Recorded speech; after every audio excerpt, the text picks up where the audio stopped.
వామ్మో! ఇదసలు ఇల్లో జైలో కూడా అర్థం కావట్లేదు. ఇంట్లో వాళ్ళతో మాట్లాడడానికి కూడా ఫ్రీడమే లేదు. హ్మ్. ఒకసారి ఆగమ్మా. ఏంటత్తయ్య అక్కడే ఆగిపోయారు? ఇంకొంచెం ముందుకొస్తే పడతారు.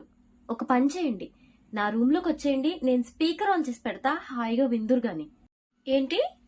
నా వర్క్ నేనే చేసుకుని ఇంటి పని మొత్తం నేనే చేయాలా? ఇక మీరేం చేస్తారు? కార్తీక దీపం సీరియల్ చూస్తారా? ఆహా, చాలా బాగుంది. హలో, ఏంటమ్మా ఇది?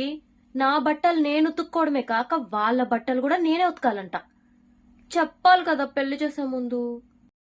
టిఫిన్ చేయమన్నారు. నాకు మ్యాగీ వచ్చత్తయ్య చేస్తా అన్నాను. పైనుంచి కింద దాకా ఒక లుక్ ఇచ్చారమ్మా ఫ్యామిలీ మొత్తం. నువ్వు మా అమ్మాయి లాంటి దానివమ్మా అని ఇంట్లో ఉన్న పనులన్నీ నాతో చేపించుకుంటుంది. వాళ్ళ అమ్మాయి వచ్చినప్పుడు మాత్రం అదేంటమ్మా నువ్వు పని చేయడం ఏంటి, అక్కడ నువ్వే చేసి ఇక్కడ నువ్వే చేస్తావా అంటుంది.